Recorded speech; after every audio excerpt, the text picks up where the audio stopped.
Hello everyone, my self अमन राज। जैसा कि आपको पता है, गेट 2023 का रिजल्ट अभी रिसेंटली आया है और हमारे साथ हैं गेट 2023 के टॉपर अरुण सिंह। तो first of all Arun, congratulation for your achievement. Thank you so much sir. Okay, तो इस वीडियो में हम ये जानने फ्रॉम की यू। कोशिश करेंगे कि अरुण ने किस तरीके से गेट 2023 का प्रिपरेशंस किया था, इनका क्या स्ट्रेटजी है, और ये कॉलेज के साथ साथ प्रिपरेशंस किए थे। तो जो अभी कॉलेज गोइंग स्टूडेंट हैं वो किस तरीके से प्रिपरेशंस कर सकते हैं और गेट 2024 में अच्छे रिजल्ट सिक्योर कर सकते हैं। और आपको इनके मिस्टेक से भी सीखने को मिलेगा। जैसे होता ये है कि जब ये प्रिपरेशंस कर रहे होंगे तो काफ़ी सारा सिली मिस्टेक या और भी बहुत सारी डिफिकल्टियां इनके जर्नी में आई होगी। तो उन सभी चीज़ों को भी हम वन बाय वन डिस्कस करेंगे। जो भी बच्चों के जो जनरल क्वेरीज होते हैं वो भी मैं इस वीडियोज में आप लोगों को डिस्कस करने वाला हूं। तो इस वीडियोज को आप जरूर देखेंगे, जिससे आपको काफ़ी ज़्यादा बच्चों हेल्प मिलेगा अगर आप गेट एंड ईएससी 2024 का प्रिपरेशंस कर रहे हैं। तो अरुण, मैं आपसे ये जानना चाहूंगा, क्या आप पहले एक्सपेक्ट कर रहे थे कि आपका इतना अच्छा रैंक आएगा, और सर अभी टू आप बी कैसा ऑनेस्ट, फील कर रहे हैं? sir, right now I'm feeling very elated. To be very honest, sir, I did not expect that I will get 11 rank. But yes, I always prepared for under 100.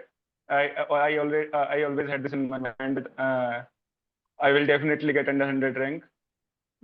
So yeah, it's a very happy moment for me and my family. Okay, great. Tell me something about yourself. आपका Sir, as you know, my education name is कहाँ से Arun हुआ Singh. है? Yes. Sir right now sir मैं final year में हूँ। Electrical engineering से अपनी बैचलर्स परस्यू कर रहा हूँ सर। और सर मेरी जर्नी जो गेट की रही वो स्टार्ट हुई थी थर्ड ईयर में, जब मैंने अनअकैडमी प्लस ज्वाइन किया था।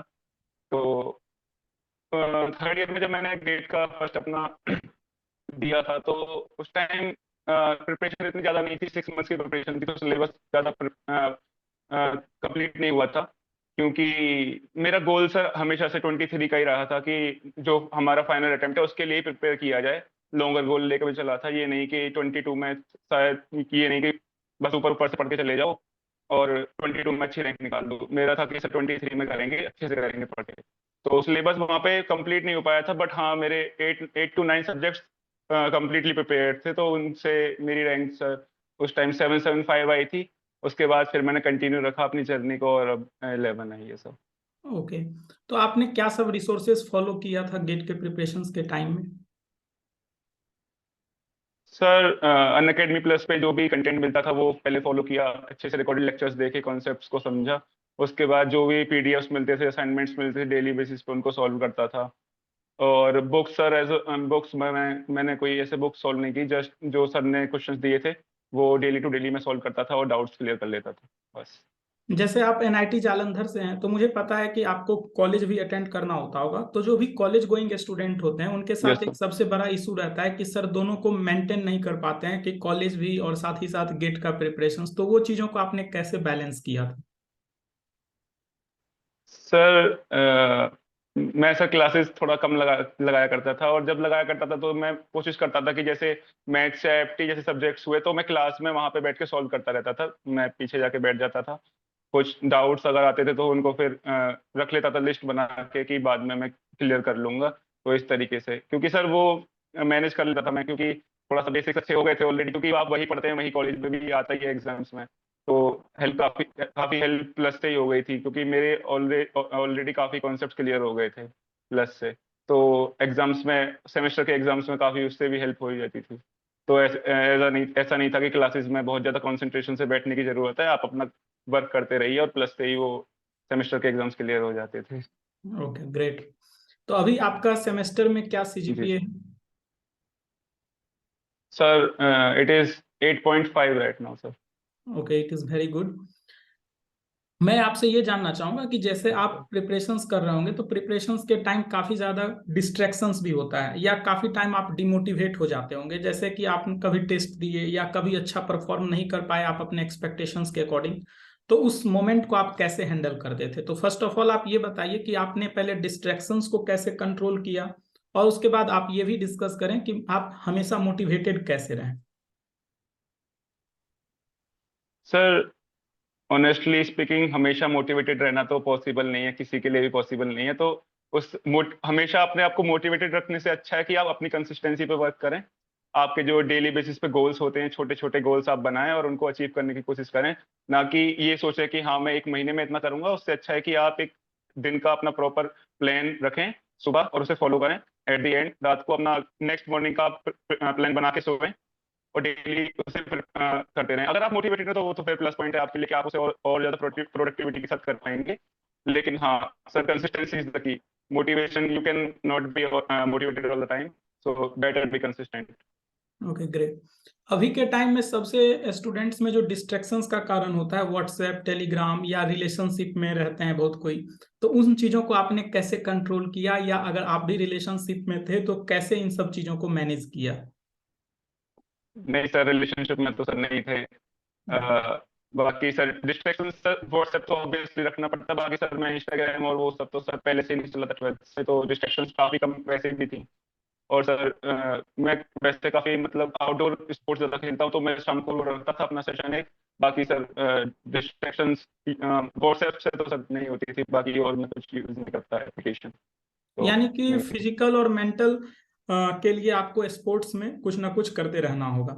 यानी कि स्पोर्ट्स में यस सर। पार्टिसिपेट करना है जिससे कि आपका मेंटल वेलनेस भी रहे और फिजिकली भी आप स्ट्रांग रहें, मेरा ये मानना है। Right sir. Okay. Right sir, very true. Okay. तो अभी जो आप मान लीजिए कि आपने गेट 2023 का प्रिपरेशंस किया था, तो आप कितने आवर स्टडी करते थे? टू सर बी ऐसे ऑनेस्ट, क्योंकि काउंट ऐसा तो, होता है कि काफी आई toppers. Will be very honest sir. या I will be very honest throughout this interview sir. Sir मैं ऐसे कभी काउंट नहीं करता था। सुबह बस मेरा प्लान रहता था। ऐसे कभी मैंने काउंट नहीं किया, to be very honest, very very honest. बस मैं सुबह उठता था, ब्रेकफास्ट किया, रेगुलर जो भी अपने होते हैं, उसके बाद बस पढ़ना। और शाम तक पढ़ते रहते थे सर। थोड़ा बीच में काम आ गया तो उठ जाना, कोई दिक्कत नहीं है। ऐसा सर मैं क्लॉक लगा के नहीं बैठा था कि हाँ मेरे को अभी इतना पढ़ना ही है।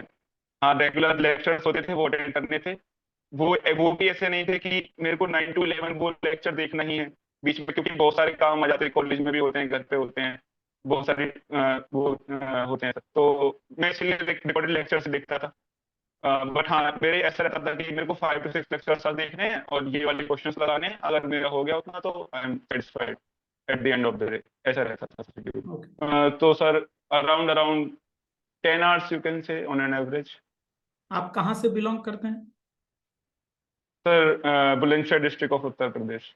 Okay great. यानी कि आप बुलंदशहर। हॉस्टल में ही रह के प्रिपरेशंस किए हैं, कॉलेज में ही? Yes sir. Yes sir. तो आगे आपका क्या प्लान है फर्दर? आप क्या सर करना चाहते सर हैं? I am looking for joining PSUs only. I don't have any plan to do BTech. Okay, मतलब ऐसा होता है कि काफी सारे टॉपर्स के होते हैं कि अब गेट हो गया तो अब नेक्स्ट प्लान ईएससी का टारगेट करना है या यूपीएससी सीएससी का टारगेट करना है, ऐसा भी कुछ आपके माइंड में चल रहा है? ESC का सर थोड़ा चल रहा है अभी, क्योंकि मैं इस बार देता बट अभी मैं एलिजिबल नहीं था एज फैक्टर की वजह से। तो हाँ शायद अगर बना तो मैं, लेकिन PSU के साथ ही करेंगे सर अगर प्रिपरेशन की तो। ओके।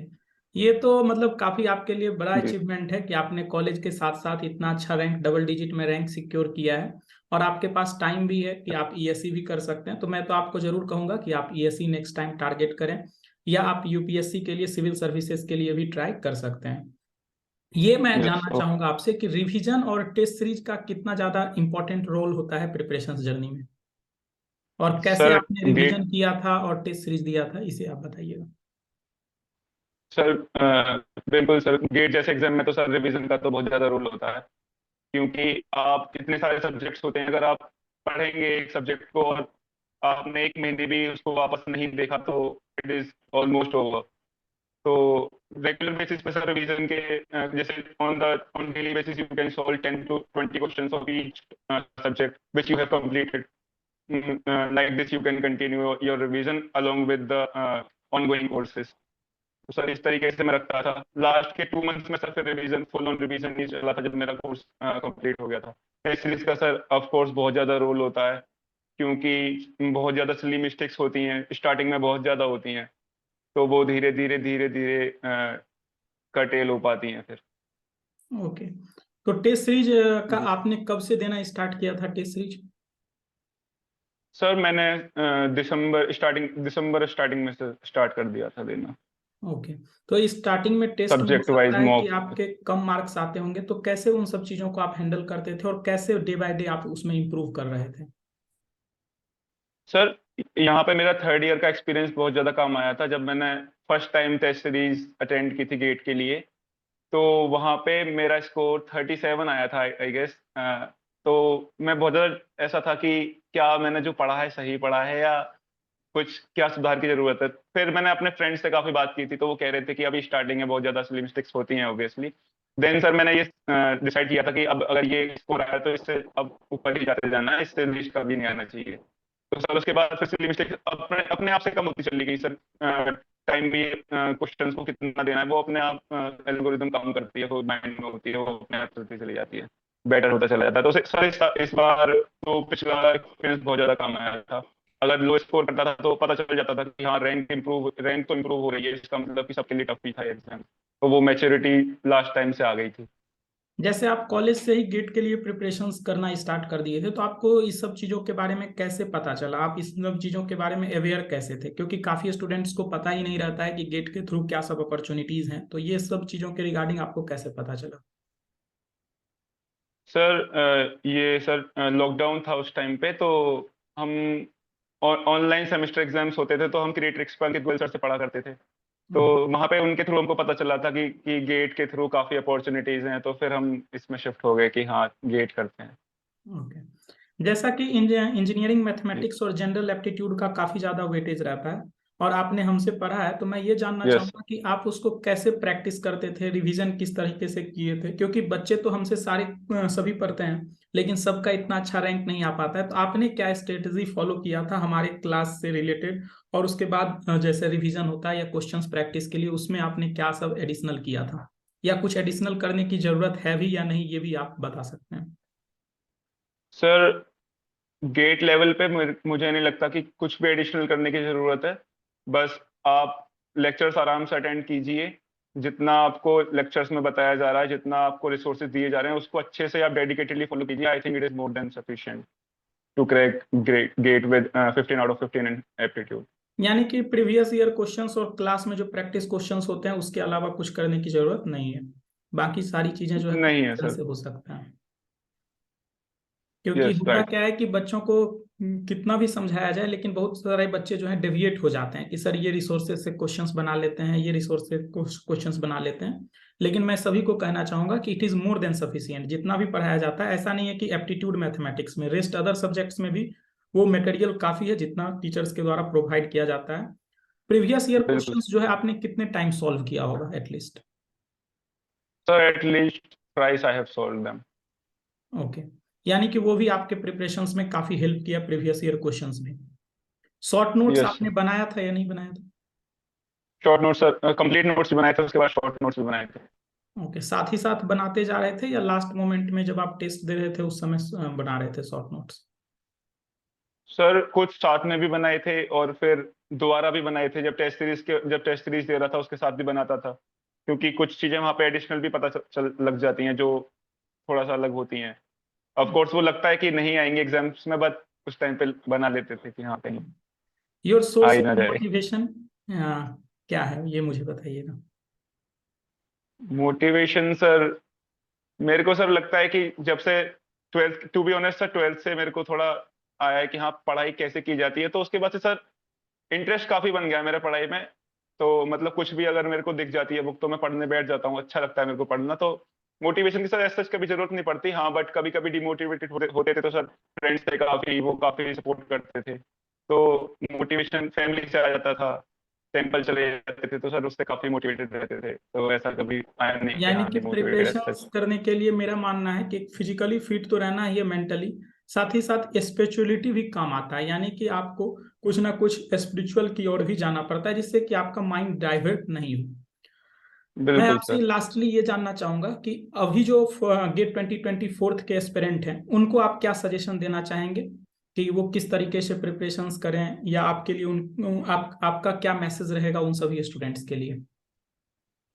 सर सबके लिए बस एक ही मैसेज रहेगा कि डिस्ट्रैक्शंस आज के टाइम पे, रिसोर्सेज बहुत ज़्यादा अवेलेबल हैं, अगर आप कुछ भी करना चाहते हैं, बस आपको कुछ नहीं चाहिए, ना आपको बहुत ज्यादा हाई आईक्यू चाहिए, जस्ट आपको चाहिए will. If you have the will, you have the way. तो आप विल रखिए, अपने अंदर कॉन्फिडेंस रखिए, जो आपको रिसोर्सेज प्रोवाइड की जा रही हैं उनको फॉलो कीजिए, मल्टीपल रिसोर्सेज की तरफ मत जाइए, सिंगल रिसोर्स को फॉलो कीजिए, बिलीव रखिए, वो आपके लिए इनफ है। डिस्ट्रैक्शन में मत पड़िए, सब अच्छा होगा। Okay great. तो काफी अच्छा सेशंस रहा अरुण आपके साथ, और आगे भी हम आपके साथ सेशंस कंडक्ट करेंगे, जिससे कि जो इलेक्ट्रिकल इंजीनियरिंग के गेट 2024 के एस्पिरेंट्स हैं उनको काफी ज्यादा हेल्प मिल सके, और इसी तरह से आप अपने लाइफ में और ज्यादा सक्सेसफुल हो। मेरी यही थैंक यू मेरी सर। शुभकामना रहेगी आपके साथ। Thank you thank you and sir. Have a thank you great so much sir. Day. Okay. Thank you so much sir.